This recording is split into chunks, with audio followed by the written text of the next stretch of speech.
Hello बच्चों, कैसे हो आप सभी। उम्मीद करता हूँ सभी अच्छे होंगे। तो आज की इस वीडियो में हम जो टॉपिक डिस्कस करेंगे उसका नाम है कैपिलरी राइज। तो ये जो टॉपिक है ये आपने फिजिक्स के अंदर 11th, जैसे मैंने यहाँ पे मेंशन किया हुआ है, 11th क्लास की फिजिक्स के अंदर यूनिट नंबर 7 में एक चैप्टर हम पढ़ते हैं जिसका नाम है मैकेनिकल प्रॉपर्टीज ऑफ फ्लूइड्स। तो उस चैप्टर के अंदर ये टॉपिक आता है आपका कैपिलरी राइज, जिसमें हमको क्या करना होता है, हमको डिराइवेशन करनी होती है। हमको बताना होता है कि कोई अगर कैपिलरी ट्यूब है तो उसके अंदर जो लिक्विड राइज करता है वो किस हाइट तक राइज करता है, उसके लिए हम डिराइवेशन करते हैं। तो इसमें कई बार बच्चों को प्रॉब्लम होती है, तो इसलिए इसी टॉपिक को मैं आज लेके आया हूँ। इसके बारे में इस वीडियो में हम डिस्कस करेंगे। तो चलिए स्टार्ट करते हैं। कैपिलरी राइज क्या है। तो देखो, इसके बारे में डिस्कस करने से पहले सबसे पहले हम देख लेते हैं कि ये कैपिलरी क्या चीज़ है। कैपिलरी ट्यूब आपने देखी होगी, जो कैपिलरी ट्यूब होती है फिजिक्स लैब में आपने कैपिलरी ट्यूब देखी होगी। क्या होती है, देखो कैपिलरी ट्यूब आपने देखी होगी, एक ग्लास की ट्यूब होती है, दिख रही है यहाँ पे, अ ग्लास ट्यूब विद, ठीक है, a glass tube with very fine bore.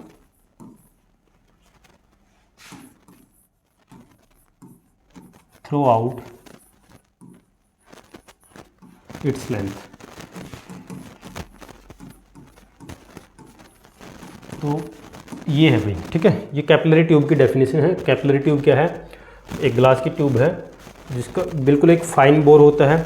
Fine bore means उसका जो डायमीटर है, उसकी जो रेडियस है वो बहुत थोड़ी सी होती है, कम होती है, बिल्कुल फाइन उसके अंदर बोर होता है और बिल्कुल थ्रू आउट इट्स लेंथ, ठीक है, वो यूनिफॉर्म होता है। ये भी आप यहाँ पे मेंशन कर सकते हैं।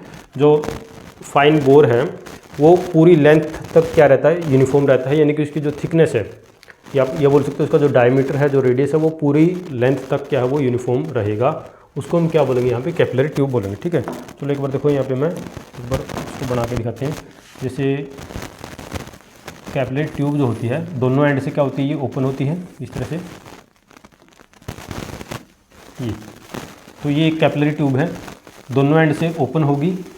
इधर से भी ये ओपन है और यहाँ से भी देखो ये क्या है, ये ओपन है। और ये इसकी लेंथ आप कुछ भी मान लीजिए, लेंथ मान लीजिए क्या है इसकी, एल है। तो इसकी जो रेडियस है आर, तो थ्रू आउट इट्स लेंथ वो रेडियस जो है वो सेम है, यानी कि बिल्कुल एक यूनिफॉर्म शेप में ये एक ट्यूब होती है, ठीक है।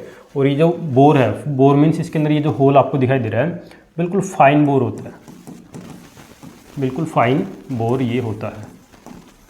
तो ये आपकी कैपिलरी ट्यूब है। अब टॉपिक हमारा क्या है कि देखो, ये आप प्रैक्टिकल भी करके देख सकते हैं। आप अगर जैसे अगर आपको फैसिलिटी मिलती है, अगर आप फिजिक्स लैब में जाएँ अपने स्कूल में, तो वहाँ पर आपको कैपिलरी ट्यूब मिल जाएगी। तो कैपिलरी ट्यूब जो होती है, जब आप उसको वाटर के अंदर डिप करोगे तो आप देखोगे कि पानी जो है, लिक्विड जो है, वो कुछ हाइट तक उसमें राइज कर जाएगा। तो अब हमारा क्वेश्चन यही है कि वो कितनी हाइट तक राइज करेगा, वो हाइट हमने क्या करनी है, फाइंड करनी है, ठीक है। तो चलिए देखते हैं। तो ये हो गया हमारा कैपिलरी ट्यूब। मैंने आपको बता दिया कि कैपिलरी ट्यूब क्या होती है। अब कैपिलरी ट्यूब जो भी होगी इसमें कैपिलरी एक्शन होगा, ठीक है। चलो इसको भी एक बार हम डिस्कस कर लेते हैं यहाँ पे कि ये कैपिलरी एक्शन क्या है। What is capillary action.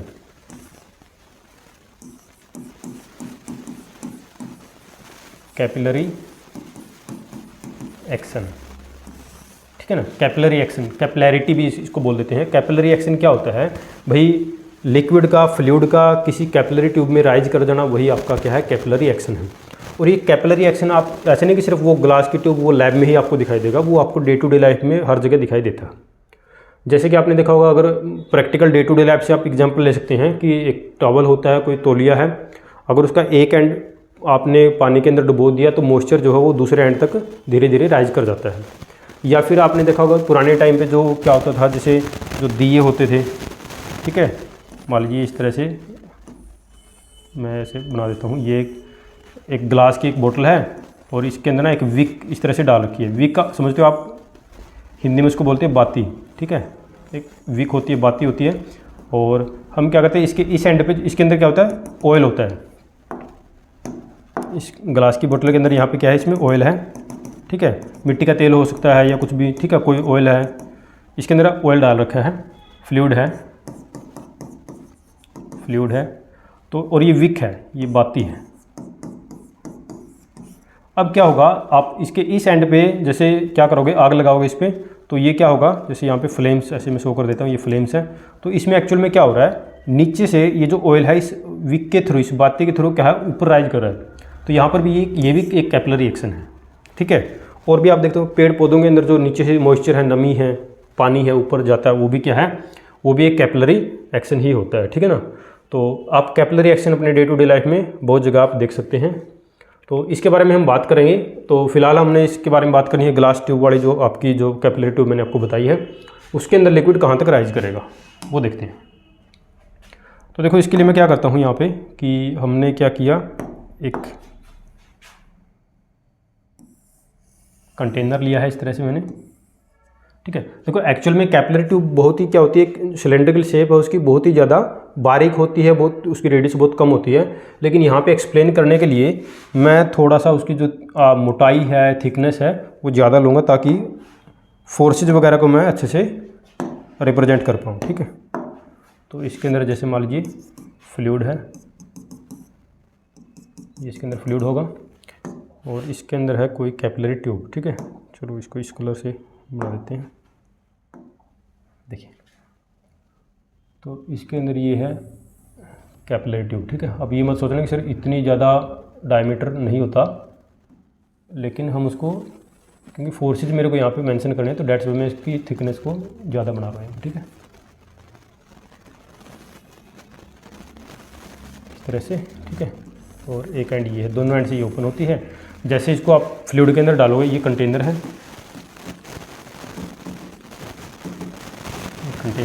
और कंटेनर के अंदर हमने लिया है, इसके अंदर कोई भी ये फ्लूइड है, ठीक है। इसके अंदर जो है ये फ्लूइड है, वाटर फ्लूइड मीन्स आप सिंपली यहाँ पे मान लीजिए आपने वाटर लिया है, पानी लिया है, यहाँ पे आपने वाटर लिया। तो देखिए क्या होगा, फ्लूइड क्या करेगा, इसके अंदर राइज करेगा, कैपिलरी एक्शन की वजह से फ्लूइड क्या करेगा, इसमें राइज करेगा। देखो अगर आपसे कोई पूछे कि कैपिलरी ट्यूब के अंदर फ्लूइड राइज क्यों करता है, रीज़न क्या है, तो आप क्या बोलोगे कि ड्यू टू सरफेस टेंशन की वजह से कैपिलरी ट्यूब के अंदर जो है ना ये राइज कर जाता है। और ऊपर जो होगा इसका जो मिनिस्कस होगा वाटर का, वो कॉनकेव मिनिस्कस होता है। अब बताएंगे आपको थोड़ा इसके बारे में कि कॉनकेव मिनिस्कस का मतलब क्या है। मिनिस्कस क्या होता है, ये कॉनकेव मिनिस्कस।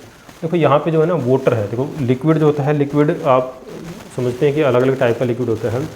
कुछ लिक्विड ऐसा होता है जो कंटेनर की वॉल्स को वेट करता है, और कुछ होता है जो उसकी वॉल्स को वेट नहीं करता। लाइक वाटर तो वेट करता है, मर्क्यूरी वेट नहीं करता। तो अगर लिक्विड ऐसा है जो कंटेनर की वॉल्स को, दीवारों को वेट करेगा, जैसे कि पानी, तो उस केस में ये जो मिनिस्कस होगा ये कॉनकेव बनेगा। मिनिस्कस यहाँ पे बनेगा कॉनकेव। किस केस में कॉनकेव बनेगा, वाटर के केस में। मर्क्यूरी होता तो मिनिस्कस कॉन्वेक्स होता। और आप देखो ये प्रैक्टिकल भी करके देखेंगे। मान लीजिए आप जैसे अपने स्कूल में आप देखोगे, लैब के अंदर केमिस्ट्री लैब में चले जाना, वहाँ पर आपको ना वो मिलते हैं, जैसे ग्लास के जो होते हैं ना, ग्लास ट्यूब होती है। तो ग्लास ट्यूब में आप बीकर से थोड़ा पानी डालो, उसके अंदर जब आप पानी डालोगे तो आप देखना ऊपर से ग्लास जो पानी का सरफेस है, यू विल सी वो जो ऊपर का सरफेस होगा वो कॉनकेव शेप का बन जाएगा ऊपर से, यानी कि उसका मिनिस्कस कैसा होगा, कॉनकेव होगा। अब इसका रीजन क्या है, लिक्विड राइज क्यों कर गया। अगर कोई पूछे कि रीजन क्या है, reason behind rise of liquid in the capillary tube, तो उसको आप बोलोगे क्या, वो सरफेस टेंशन की वजह से होता है। सरफेस टेंशन, ये आपने पढ़ा हुआ टॉपिक। सरफेस टेंशन क्या होती है, लिक्विड के सरफेस पे एक टेंशन देखने को मिलती है, फोर्स पर यूनिट लेंथ, इसको हम मेंशन करते हैं। होती क्यों है, क्योंकि देखो जितना, थोड़ा सा इसके बारे में बताते हैं। कोई भी जो लिक्विड होता है, जैसे जितना उसका सरफेस एरिया ज़्यादा होगा तो सरफेस टेंशन ज़्यादा होगी, क्योंकि सरफेस एरिया ज़्यादा होने से क्या होता है कि सरफेस वाले मॉलिक्यूल्स बढ़ जाते हैं। सरफेस पे मॉलिक्यूल अगर ज़्यादा होंगे तो वहाँ पे उनके ऊपर अनबैलेंस फोर्सेज लगते हैं, जिसकी वजह से उनकी पोटेंशियल एनर्जी इंक्रीज हो जाती है। और पोटेंशियल एनर्जी इंक्रीज होगी तो देखो वो कोई भी चीज़ है पूरी नेचर में, पूरी यूनिवर्स के अंदर हर चीज़ चाहती है कि वो एक स्टेबल स्टेट में रहे। ओके, तो पोटेंशियल एनर्जी अगर ज़्यादा होगी तो वो स्टेबल स्टेट में नहीं होगा।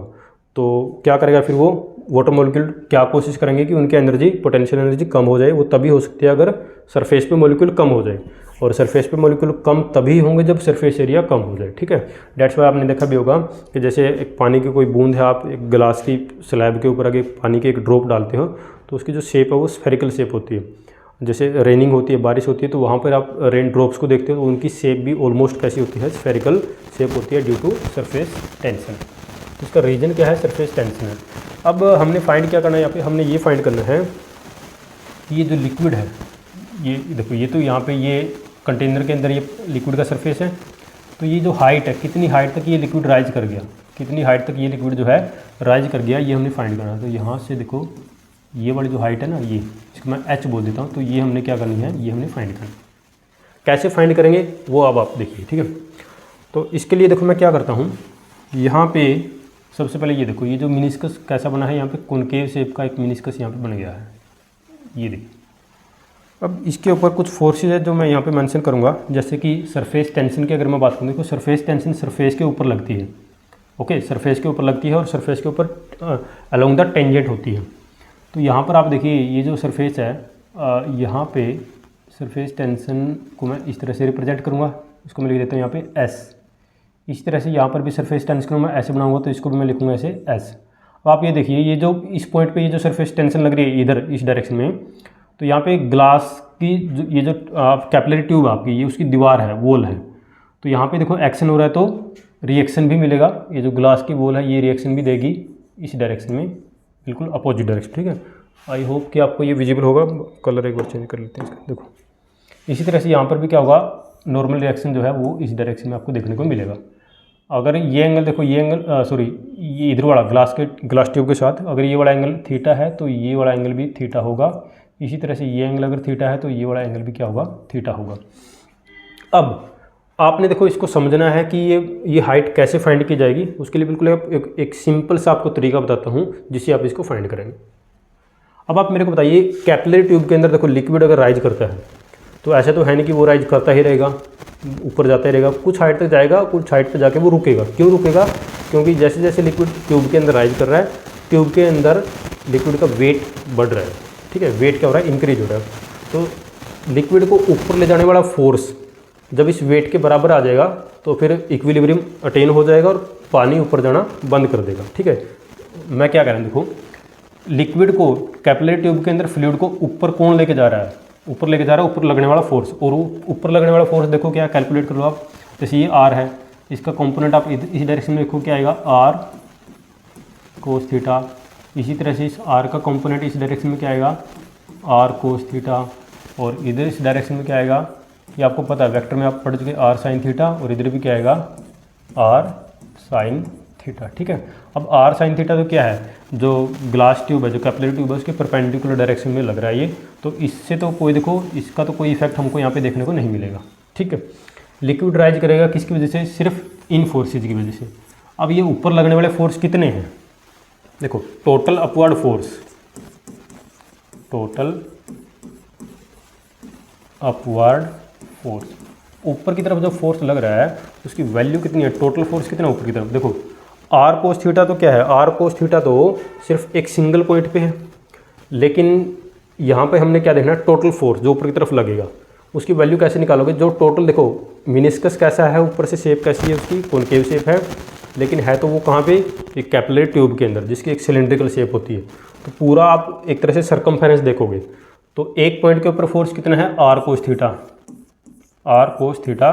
और टोटल लेंथ कितनी है, टोटल कितनी लेंथ हो जाएगी इसकी, सर्कमफेरेंस। और सर्कमफेरेंस क्या होता है, 2 पाई R। अगर हम इस कैपिलरी ट्यूब की रेडियस अगर क्या मान लें, R मान लेते हैं, तो ये आएगा 2 पाई R। तो ये हमारे पास फोर्स आ जाएगा। वैसे भी आप देख सकते हैं, क्योंकि आपने अगर पढ़ा होगा कि सरफेस टेंशन का फॉर्मूला क्या होता है, फोर्स पर यूनिट लेंथ होता है। तो यहाँ से अगर फोर्स निकालोगे ना तो सरफेस टेंशन को गुणा करना पड़ेगा किससे, लेंथ से। तो ये तो सरफेस टेंशन है, you can see R equal to S है ना, यहाँ पे आप देख सकते हैं R इक्वल टू एस। तो ये तो सरफेस टेंशन है, गुणा किससे किया, लेंथ से गुणा कर दिया, तो फोर्स आपको मिलेगा। सो this is the total force which is acting upward. इसको लिखो, इक्वेशन नंबर 1 लिख दो। ये वो फोर्स है जो ऊपर की तरफ लग रहा है, जिसकी वजह से लिक्विड ऊपर जा रहा है। अब मान लीजिए यहाँ तक जाके इस हाइट पे जाके लिक्विड ऊपर राइज करना बंद कर देता है। क्यों कर देता है? क्योंकि लिक्विड का वेट किसके बराबर हो गया? जो फोर्स उसको ऊपर लेके जा रहा था उसके बराबर हो गया, लिक्विड राइज करना बंद करेगा। तो अगर मैं ये वेट कैलकुलेट कर लूँ और इस वेट को, इस पानी के वेट को इस फोर्स के बराबर पुट कर दूँ तो मेरे पास एक इक्वेशन आएगी, उस इक्वेशन से मैं ये एच जो है फाइंड करूँगा। चलो वेट लिखते देखो, यहाँ पे लिख देता हूँ मैं, weight of liquid, weight of liquid in the tube, capillary tube के अंदर weight of liquid in the capillary tube, या फिर आप ऐसे लिख सकते हो weight of liquid राइज्ड in the capillary tube के अंदर जो लिक्विड का वेट है, जो लिक्विड राइज कर गया उसका वेट कितना है। कैसे कैलकुलेट करोगे? वेट का फॉर्मूला आपको पता है, वेट होता है, आपको पता है mg, mass into acceleration due to gravity, ये वेट का फॉर्मूला होता है। मास कैसे कैलकुलेट करोगे? जो लिक्विड इसमें राइज कर गया उसका मास देखो कितना होगा। अब देखो मास का फॉर्मूला क्या होता है? मास को हम लिख सकते हैं वॉल्यूम इंटू डेंसिटी, पानी की डेंसिटी मैंने रो लिख दी, इंटू में क्या होगा फिर ये g होगा, इक्वल टू वॉल्यूम कैसे लिखोगे? ध्यान से देखो, यहाँ से लेके यहाँ तक सिलेंडर की हाइट है h मान ली, हमने मान रखी है, तो सिलेंडर की वॉल्यूम का फॉर्मूला क्या होता है? Cylinder pi R square H होता है, पाई आर स्क्वायर एच। लेकिन आप ध्यान रखेंगे हमने ये लिखनी है पानी की वॉल्यूम जो इस सरफेस के ऊपर राइज कर गया, तो ये जो पाई आर स्क्वायर एच है ना, ये तो सिर्फ यहाँ तक की वॉल्यूम है, यहाँ तक की। आपको दिख रहा होगा वाटर यहाँ पर भी है इस कॉर्नर में और वाटर यहाँ पर भी है इस कॉर्नर में, तो ये वॉल्यूम कैसे लिखोगे? तो इसके लिए आप क्या कर सकते हो, यहाँ पे आप देखो ऊपर जो मिनिस्कस बना है कॉनकेव, तो यहाँ पे एक तरह से ये जो शेप आपको दिख रही है, ये जो शेप मैंने बनाई है ऊपर, ये एक हेमिस्फीयर की शेप मिलेगी। तो अगर मैं इस पोर्शन की वॉल्यूम निकाल के उसमें से हेमिस्फीयर की वॉल्यूम माइनस कर दूं तो मेरे पास ये जो इधर कॉर्नर में जो लिक्विड है ना, इसकी वॉल्यूम भी आ जाएगी। तो उसको मैं अलग से फाइंड कर लेता हूँ। यहाँ पे देखो, तो ये जो सिलेंडर है, देखो सिलेंडर का ये इतना पोर्शन है, इसकी वॉल्यूम क्या बनेगी? पाई आर स्क्वायर, और ये जो हाइट है, देखो ये जो हाइट है ना, ये हाइट मान लेते हैं किसके बराबर है? ये आर के बराबर है, ठीक है। किसकी इक्वल आएगी? ये हाइट आर के इक्वल ही आएगी, क्योंकि हेमिस्फीयर है ये भी आर है और ये भी आर है। तो यहाँ पे हाइट कितनी है? आर, तो गुणा में आर आएगा। तो ये क्या है? ये इतने पोर्शन की मैंने सिलेंडर की वॉल्यूम निकाली। इसमें से माइनस क्या करना पड़ेगा? क्योंकि ये देखो ये वाला पोर्शन जो है वो खाली है, इसमें आप देखेंगे कि ये वाला जो पोर्शन है इसमें तो लिक्विड नहीं है, ये तो खाली है, इसको माइनस करना पड़ेगा, ठीक है। तो इसको माइनस कर देते हैं। माइनस हेमिस्फीयर की वॉल्यूम क्या होती है? 2/3 पाई आर क्यूब। इसको आप सिंप्लीफाई करोगे तो कितना आएगा? ये 1/3 पाई आर क्यूब। तो ये वॉल्यूम जो है ये भी आप इसमें ऐड करोगे, तो प्लस करके लिख दो यहाँ पे 1/3 पाई आर क्यूब। तो ये टोटल वॉल्यूम आ गई। डेंसिटी पानी की हम रो मान रहे हैं और साथ में क्या है? ये जी है, ठीक है। इसको लिख देते हैं, ये आपका क्या है? वेट। ये आपका है वेट, इसको मैंने लिख देता हूँ इक्वेशन नंबर क्या? 2 लिख देता हूँ। अब जैसा मैंने आपको बताया था कि जितना फोर्स इसको ऊपर लेके जा रहा था, अगर पानी का वेट ट्यूब के अंदर उसके बराबर हो गया तो फिर ये लिक्विड ऊपर जाना बंद कर देगा। तो इक्वेशन 1 और 2 को अगर मैं इक्वेट करता हूँ, देखो ये फोर्स है और ये वेट है, आपको पता है वेट भी एक तरह का फोर्स ही होता है, तो दोनों को अगर मैं इक्वेट करता हूँ तो मेरे पास एच की वैल्यू आ जाएगी, ठीक है। इसको मैं नेक्स्ट स्लाइड में लिखूँगा। देखो एक बार आप यहाँ से देखो, इधर मैं लिखता हूँ R cos theta into 2 pi R, R cos theta into 2 pi R equal to, देखो किसके इक्वल था ये? इसके इक्वल हमने पुट करना है, pi R square H plus 1/3 pi R cube.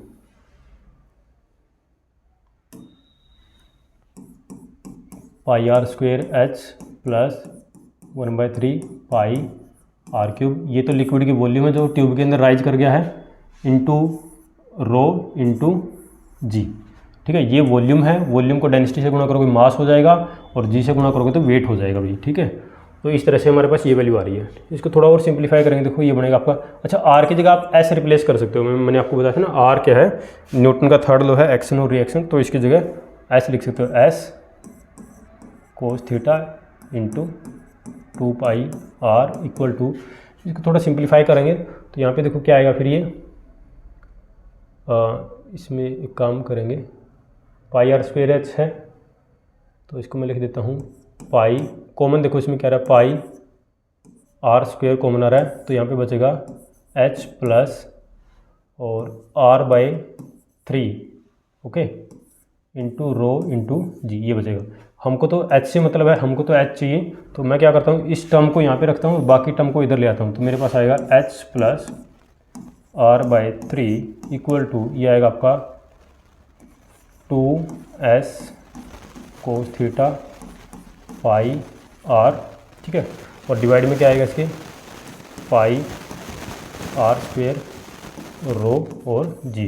देखो पाई से यहाँ पे ये पाई कैंसिल हो रहा है, r से एक पावर कैंसिल हो रही है, तो आपके पास क्या आ रहा है, 2s cos theta divided by, यहाँ पे आएगा नीचे r रो और g, ठीक है।